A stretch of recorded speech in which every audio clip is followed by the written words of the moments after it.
Matvei Michkov has become the most polarizing prospect of the 2023 NHL draft. And with the video we made a couple weeks back talking about the Habs potentially going in a different direction than Michkov, maybe selecting Dvorsky and Reinbacher, since then we've heard some even more bad news on the Michkov front and a lot more bad news surrounding team interest in him. But we're going to be breaking down all the draft rumors surrounding Michkov and why he's falling down a ton of different teams' draft lists. So watch till the end for all the prospect talk, all the draft rumors, and hit that subscribe button if you're new from all the draft talk throughout the rest of the 2023 NHL draft and beyond. You won't want to miss it. Now, we've talked about Matvei Michkov a lot before, but he has truly become the most polarizing prospect in the 2023 NHL draft, and a lot of the rumors that have come out with him have not been all too great. Now, you can see it as a right winger at 5'10", 148 pounds. Most of the prospect rankings go with him around number 3, number 4. You have number 2 by Draft Prospects Hockey, but just what he's done the last few years has been simply sensational. You can see what he did in the U18 World Juniors all the way back in 2021. 16 points, 12 goals in 7 games, outperforming Connor Bedard in that tournament. You can see he would later play his first year in the KHL, 5 points in 13 games. And then this last year in his draft year with Sochi, he got 20 points in 27 games and was great in the MHL playoffs as well. But of course, there's that Russian factor. There's that KHL contract, which puts him for 3 more seasons. And yes, that is a difficult thing to manage. That isn't ideal. But at the same time, when we're looking at Matvei Michkov and where he could potentially go, for some of these teams like San Jose, for some of these teams later in that range, do they really need Matvei Michkov now? Some prospects take 3 years. Matvei Michkov would be NHL ready by then for sure. Already has the case made for some people offensively that he is NHL ready now. Now, there's been so much talk surrounding Matvei Michkov in this last week. There was this Corey Promen article talking about all the prospects in the 2023 draft and seeing which prospects had the most upside. He ended up ranking Matvei Michkov first overall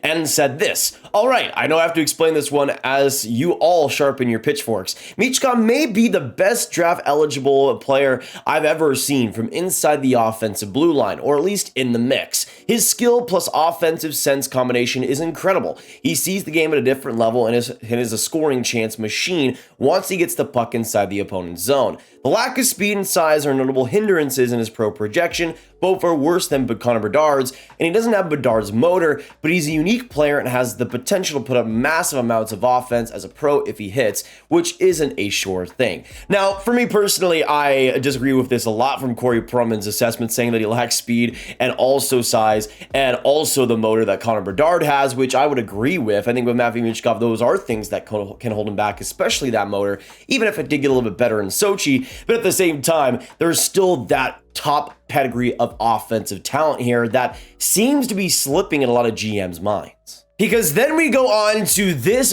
bombshell of a tweet by Sabermetrics from the Elite Prospects Draft Guide. It's now the Bedard draft, with many in the industry increasingly convinced that Michkov will fall out of the top 10 entirely.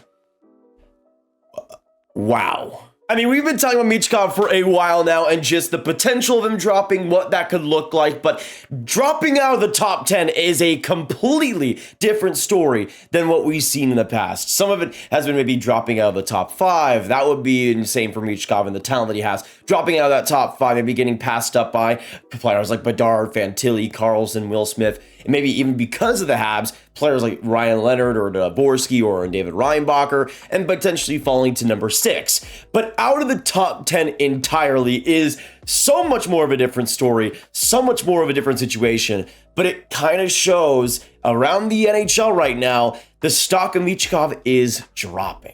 But then you look at the draft order here, and this is what confuses me a little bit, because you look at the top 5, and sure, I can see how he drops outside of that, especially Montreal and the rumors that they aren't heavily interested in him. But I don't really feel like there's any chance at all, or at least I didn't think there was any chance at all that he could go past number 8. I saw him maybe going past number 5, and then, yeah, Arizona and Philadelphia maybe being reluctant to draft him because of his size. But the Washington Capitals, the team that has Alex Ovechkin passing up on maybe the best Russian player since him, to do that when Alex Ovechkin is still there and still prominent, to me feels almost impossible until, I guess, today, because now we've seen these rumors come out. But Washington, I think, is really the big one. If the Caps pass on him, That's worry. There has to be something else on top of that we don't know, which feels impossible because we've seen Michkov covered so much in a situation covered so much, but the Caps at number 8 could really be the make or break. And still the recent draft history for the Caps with picking Ivan Miroshnichenko 22nd overall in last year's draft. Again, it feels almost impossible that they would let a sensation like Matvei Michkov, talent-wise,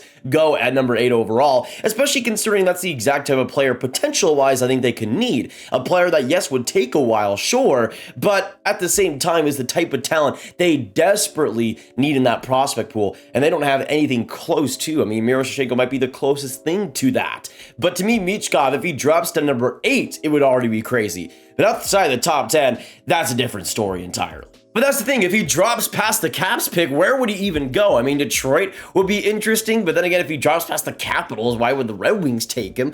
Then you got, of course, St. Louis. I don't really see that happening. Maybe the Vancouver Canucks. Of course, they picked Colson back in 2019 when there was some questions over whether he would come over to North America. They were able to make that happen, so maybe the Canucks are a team that could make that happen. Maybe Buffalo, potentially. Maybe Pittsburgh. There's so many questions there if he goes outside the top 10. There's so many questions if GMs aren't looking at it. But again, Elite Prospects is pretty connected, and that top 10, those top 10 teams are obviously been heavily analyzed and heavily connected with, and the fact that the Caps are a part of that top 10 with that 8th pick, and there's still these rumors coming out that Michkov could drop outside the top 10, still with Washington 8th overall.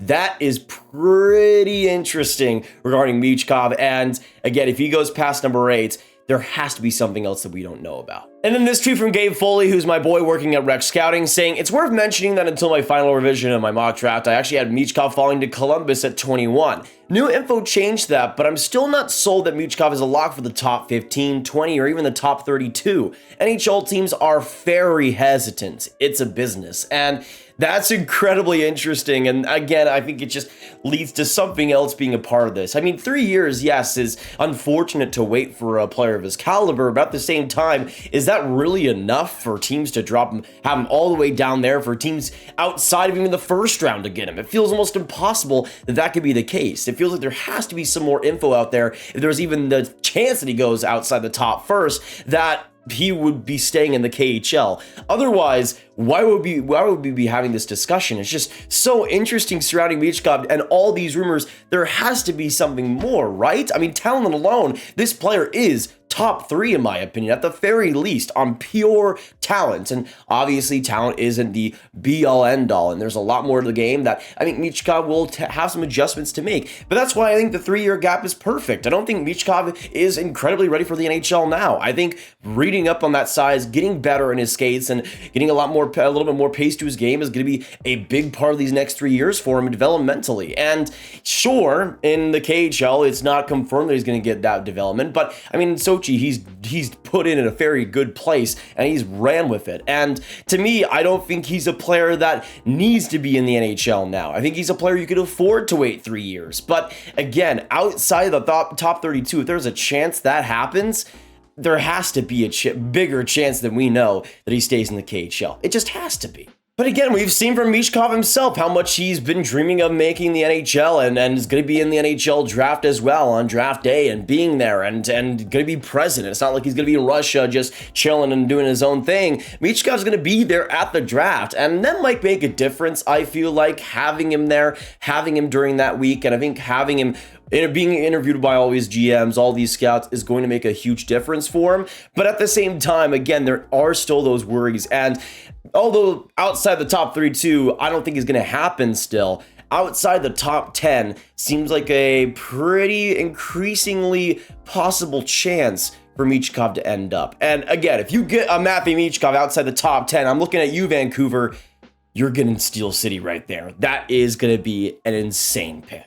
But it's just so weird to wrap my head around the fact that Michkov could go outside the top 10, because even though I'm not as high on him as some others, I have him below Fantilli and Leo Carlsson in my draft rankings, it's mostly because of some of the faults that he still has. I don't think he's a perfect, flawless player just because the Russian factory is going down. I think there are some reasons to put him lower, but to put him this low, to get him outside the top 10 even, is just blasphemy epitome to me, just with what you could have in the NHL someday. Even just as a pure power play, amazing player. That's the least I could see Matvei Michkov being. He's just a rock star offensively, and he's gonna figure it out in the NHL. It's just a matter of how elite he will be. And I think the fact that he could go outside of the top 10 is insanity. If he comes to the NHL, being outside the top 10 is going to look like an embarrassing pick for other teams. And the fact that a team outside the top 10 could be getting him, I mean, any team should be licking their chops at that. I'm looking at teams like Vancouver, like Buffalo in those positions.